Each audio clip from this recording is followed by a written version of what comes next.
Hello, this is Lauren Carr, and welcome to Authors on iTours, a podcast devoted to authors, book bloggers, and other book lovers alike.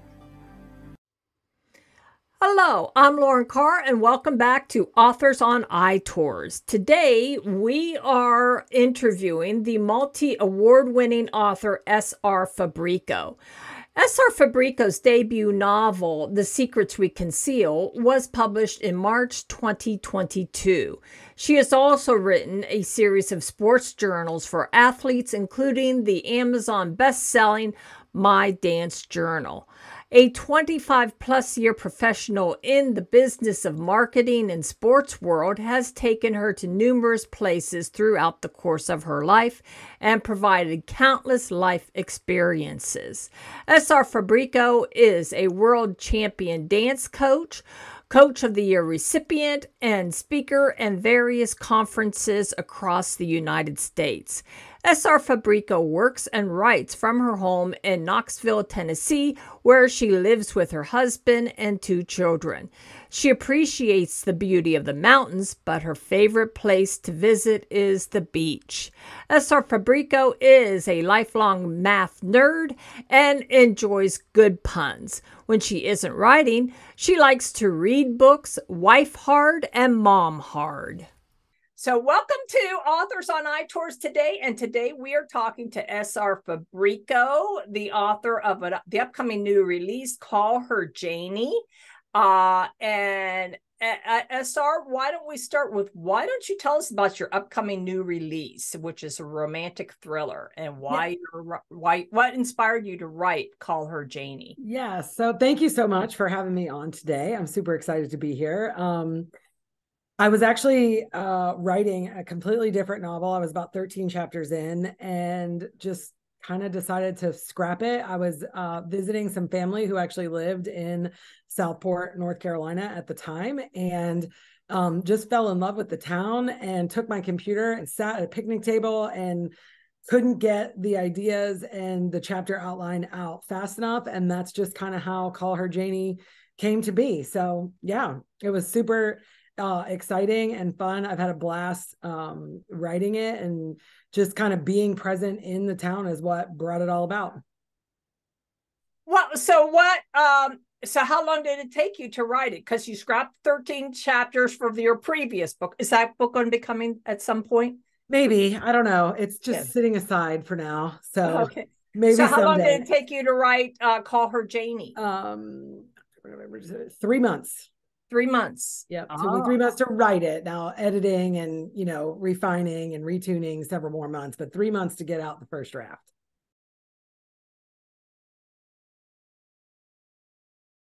Okay. So, now it's a romantic suspense. Why don't you tell us about Janie and Call Her Janie? Tell us about the main character in book 1, actually, because it is going to be a 3-part series, the Southport series. So the main character in book 1, her name is actually Lizzie, and she was a young adult, I should say, 20s, out of college, worked her way up through the corporate ladder, was super career driven, motivated, worked hard, worked for a big marketing firm in New York City, and unfortunately got involved with her boss, who was the owner of this gigantic marketing conglomerate, and everything was just fabulous at first, and then things didn't pan out so well, and it kind of devastated her. And she decided that she needed to just slow down and kind of start over, and kind of remembered, I think, just reevaluate what was important in life. And so she moved to the small town of Southport, North Carolina, where her brother lived, and her brother and his wife. And so she moves to Southport to kind of rebuild her life and figure out what she wants to do with herself now. And she was close to her brother, but they didn't really spend a lot of time together as adults. And she just wanted to be near her family again. And so she, rebuilds her life in Southport, finds a new love interest, and learns very quickly that, you can't leave the past in the past. It kind of creeps up to find her while she's there. And it does have a happy ending, but it also leaves a little cliffhanger for book 2. So Now, when is book 2 coming out? Hopefully, the plan is spring of 2024. It might be summer, but sometime in 2024. Okay, so she is this pass from New York, or is this pass something else? Correct. The pass from New York, yes. So from her time in New York, it kind of follows her to Southport a little bit and threatens her life essentially. And yeah, she's just trying to move on from it all, but it finds her there. So unfortunately.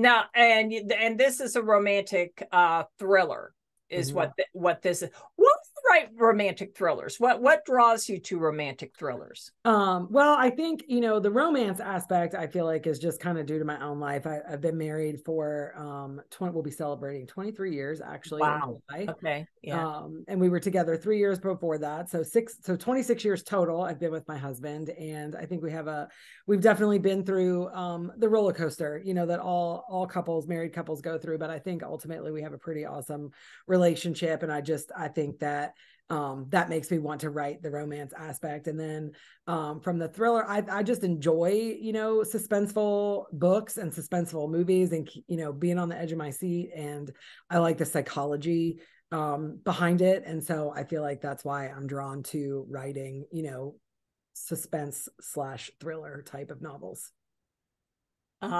So is there any of your husband in this?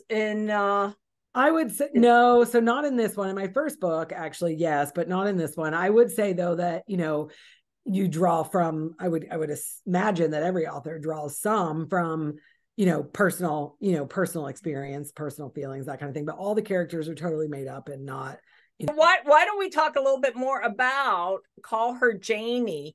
Now, you say you have a lot of these other characters. Do you have other plot lines, subplots going on with Lizzie and, going on in this book? Or yeah, so I don't want to give too much away before the reader reads it. But yes, I mean, there's, kind of the relationship building with her brother, Randy, and his wife, Renee, and kind of rekindling, I mean, and he's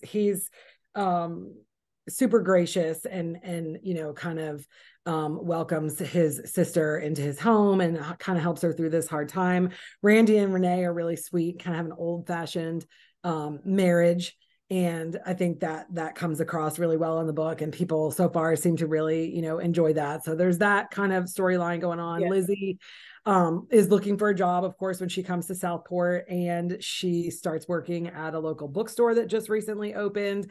And so she becomes really great friends with the owner. And I think that I love the owner of the bookstore. I think she's a great personality and a great character. And so, you learn a little bit about her, and Lizzie just kind of falls back into her natural, marketing self, and kind of takes over that aspect of the bookstore business, and is always trying to do all these fun, like, special events and promote different books in the store and help Helen, the bookstore owner, really get the bookstore off the ground. And then there's Josh, who is a town local, who's in construction and does a lot of the home builds in the area. And she meets him, and that's her love interest that she kind of gets connected to a little bit. And I think that he brings some of the town, like, history and heritage. And so you learn a little bit about Southport and kind of all the things that happen in Southport and the history of Southport and different things like that through Josh and his family. I'm trying to think, and then there's just this past, that she has, that is the part that I don't want to give away, that, kind of sneaks up on her while she's there. You give...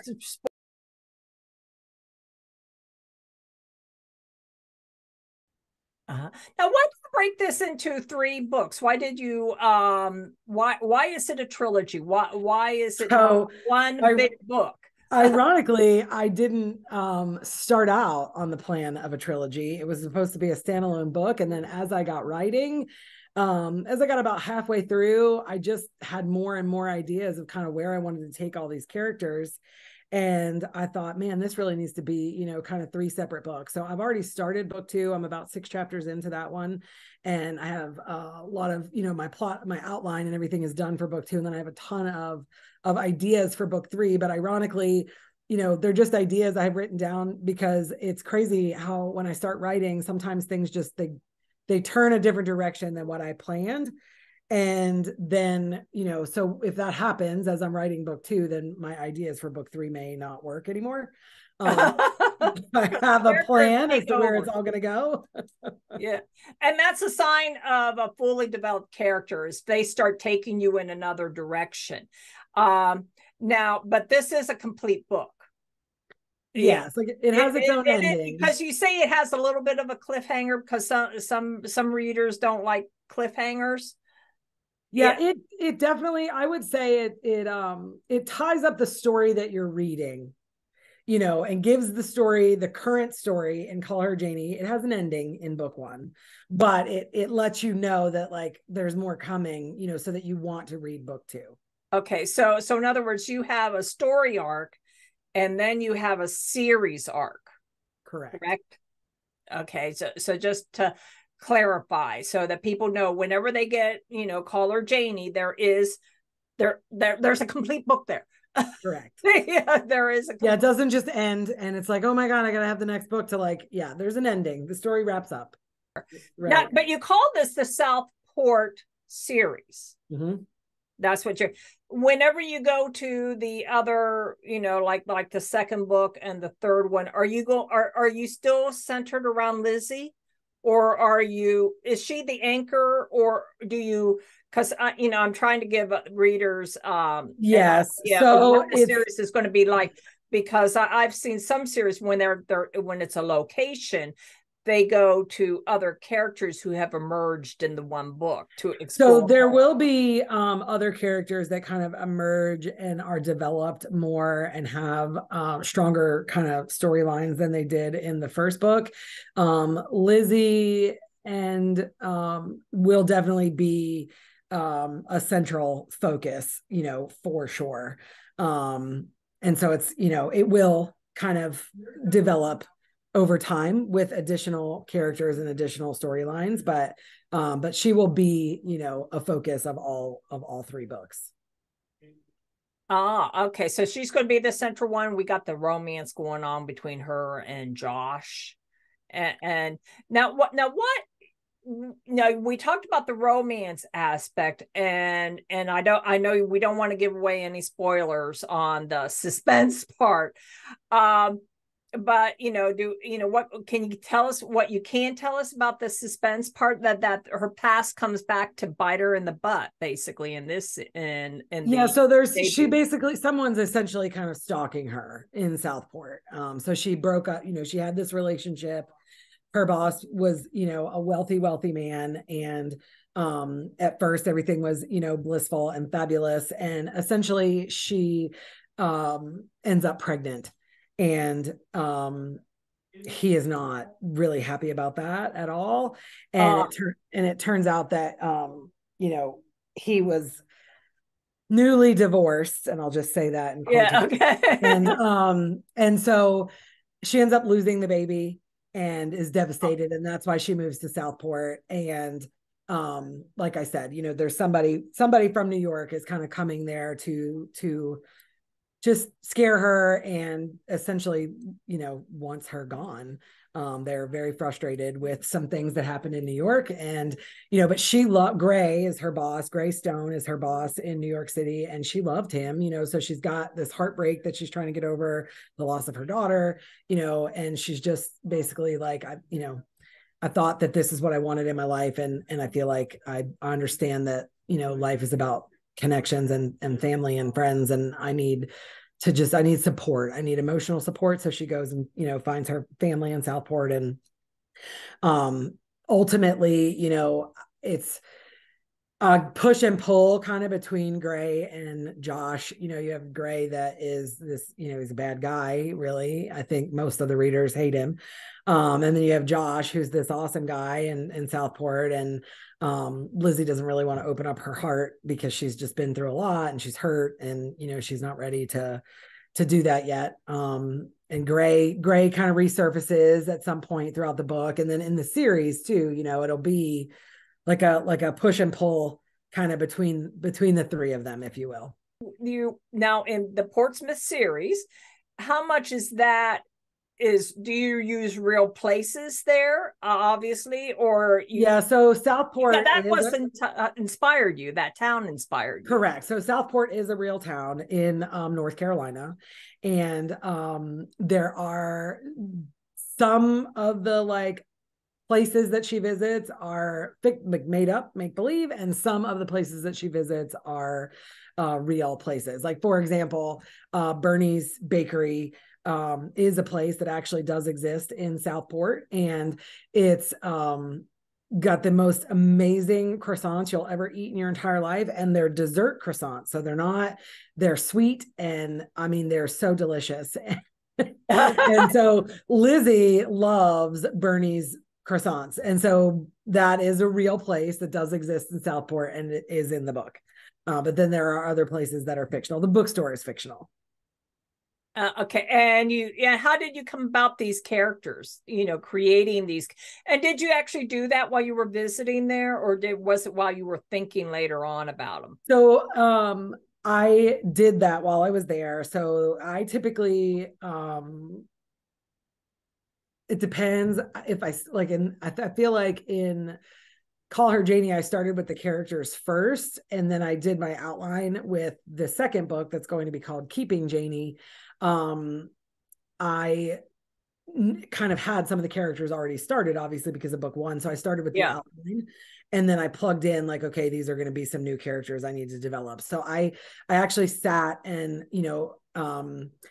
Elizabeth Levine is her name, and she goes by Lizzie. And I decided, what color hair she had and what color eyes and her basic features, and then what kind of personality. And, she's a likable character, but she's kind of a mess. Like she's always making, the wrong choice, I guess you could say, but you like her and you want her to succeed, but she's just never, she kind of goes with her gut, and her gut's just not always right. And so I kind of wrote all that down. She's quirky, she loves coffee, and so she's always drinking coffee, and so I kind of developed that. And then the same thing with the next character, Randy and Renee, and their relationship, and how they are this kind of old-fashioned, love, and Renee's a teacher and Randy's a handyman and in the town. And so he's always fixing things around the town, and, that kind of thing. So I start loosely with their features and what they look like, and then build them out as a character. What's their personality? Helen is constantly cleaning and organizing the bookstore. Those are little things that maybe the readers don't pick up on, I don't, but for me, that's like to showcase her character and who she is, like, 24/7, she wants the books wiped and the shelves wiped, and we're going to reorganize, and this over here needs to be moved over here. And, they're always doing something in the bookstore to keep it clean and keep it tidy and keep it fresh and sparkling and whatever. And, that's because that's part of Helen's personality, so. Yeah. And after a while, they just meld in there, and and they're sometimes they're even like taking over on the plot.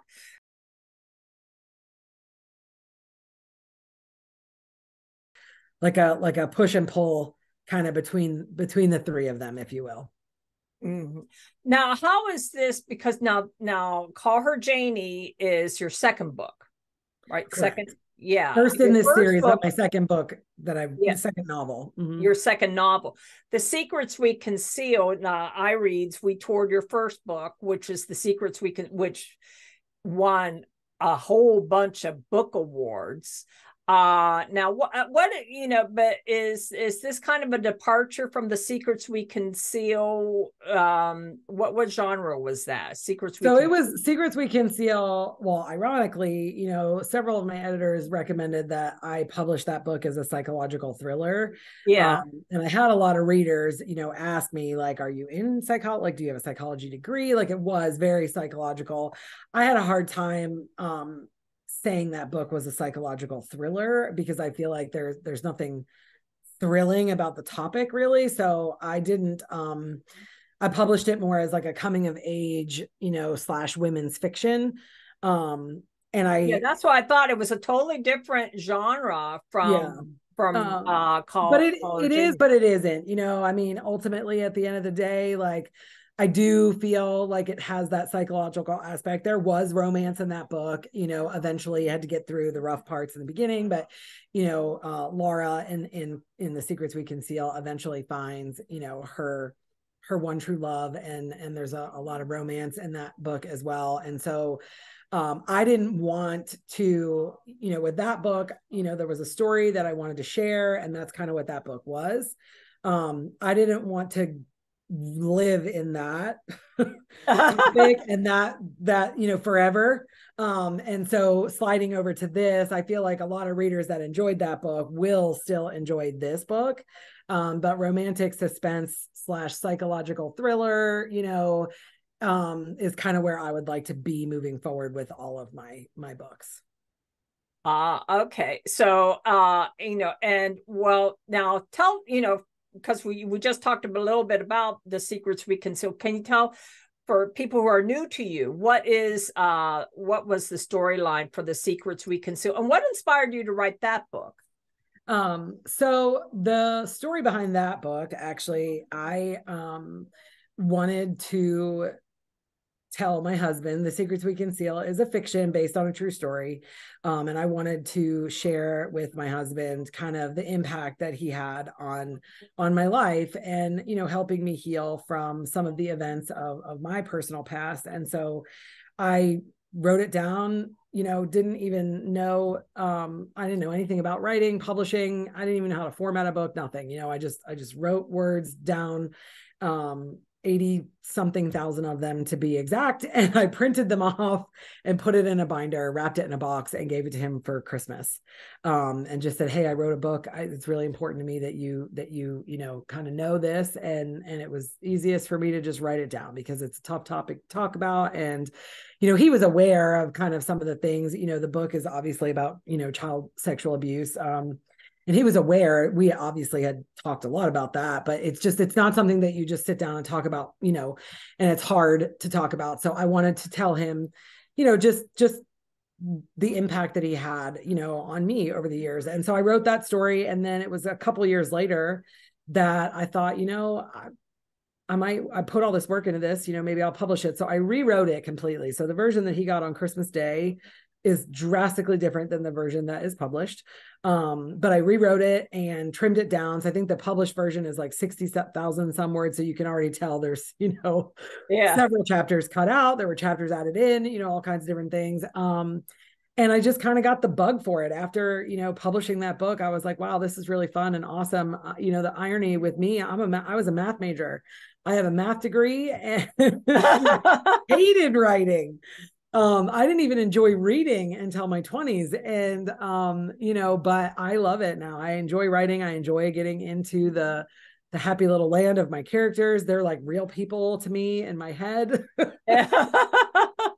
Yeah, I know. If I have a character who gets into a gunfight, I got to finish the gun side. I can't leave them bleeding. And well, I know another author who says she lets her characters bleed out for weeks, you know, before she goes and tends to their wounds. That's great. So, yeah, because she said, you know, she even says, Lauren, they're not real people. Well, to me, they're real. You know, they're real people, and I'm sure Lizzie and, you know, her friends in Portsmouth. That's true. Now, how much?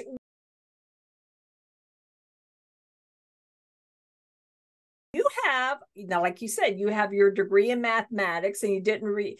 How did you come about? Because you know, and it was because you wrote you know, The Secrets We Conceal. It's because you wrote that you ended up into doing this. Did you did it just come naturally whenever you started doing the writing, or no, I've definitely, what was your journey in learning to become an author? Well, you know, it's the first book wasn't really intended to be a book, right? So I was just kind of telling a story to my husband, and I wrote it all down. I didn't even really think about it at all. You know, I didn't think about what was right, you know, a plot, a sentence structure. I just kind of wrote down this story. And then when I thought I was ready to publish the book, I hired an editor, and I thought, like, it was good to go. And I actually gave it to another friend of mine who was an author, and she was kind enough to say, hey, I think that you want your book to be successful, so probably you should pause and do some more work. And I, from that point, kind of realized, like, okay, there's a lot to learn here. So I was kind of, I didn't know what I didn't know, and I didn't know much, I guess you could say. Yeah. But I am the kind of person that, wants to be successful in everything that I do. And so I'm grateful for, that friend who pointed that out to me. And from that point, I really try to sign up and learn from every free opportunity I can. I take some paid classes and paid courses just to learn how to be a better writer, different techniques. I don't even know, so I had 4 different editors for Call Her Janie, and one of the girls was, and I'm just going to be totally honest, she was using all this verbiage, and I responded back and I was like, I'm sorry, I don't have any idea what you mean. Like, I don't know what any of that means. And she responded back and was like, this is hysterical. She's like, your writing is quite good, and you don't even know what you're doing. And I'm like, I don't. I just kind of write, and I'm learning as I go, but she just thought it was really funny that I forget what word it was or what couple things that she was talking about, but I was like, can you explain to me what that is? And then I would go look it up. I know my one editor gets on me all the time for misplaced participial phrases, so I do that a lot. So I'm learning about those. But I don't know. I know that sounds kind of crazy, but I just write, and I am studying and learning and constantly watching videos and reading articles and taking in as much information as I can at the same time as writing. And I think that I just kind of go with the flow, and I try to find editors who will help me and teach me to be a better writer so that I can continue to learn and grow. And I'm still learning all the things that other writers probably know that I don't know, because I didn't learn them. Well, now, do you find though that it's getting easier now, because now you're working on on your 3rd book, the 2nd book in the series? Have you found that it's getting easier as you're learning these things, that maybe the past participle thing isn't happening as much anymore? Yes and no. I think that, yes, I'm definitely learning. And so I do think that some aspects are getting much easier, but at the same time, there's so much to learn. And so I'm still, learning something new, constantly learning something new. I mean, I want to be, an excellent writer, and I genuinely want to create amazing books that people just, can step away from their everyday lives for however long it takes them to read the book and just get captivated inside of the book. I think that's the beauty of reading. It just takes us away to a different place. And I genuinely want to do that. I hope that my books do that for people. And so I want to be the best version of myself that I can be. So I'm still constantly like, okay, what could I have done better? Or, how could I have written this better? How can I learn to do better in the future, type of thing. But I've learned so much already that I didn't know I needed to know. Well, now are you still in mathematics? Business, so finance, but not so much math anymore now. I tutor some kids every now and again my friends' kids that need help with math. But do you find that you like the writing more? Is that your... I do. I think that my whole life I've been kind of one of those weird, like every personality test I've ever taken, all those different things that you can do. Like I'm like a logical brained person, and I have the attributes of, like, you would assume like a typical mathematician would have, but then I'm also really super creative. So I'm always that like rare personality type that kind of does both of those things. And I really like to be creative in a lot of things that I do. And I think that writing is kind of feeding that aspect, feeding that, yeah, giving me that outlet for creativity. Now you have an I Read book tours is going to start the end of this month. And you're talking about the book 2 is going to be coming out early next year. Yep. Is what you're talking about.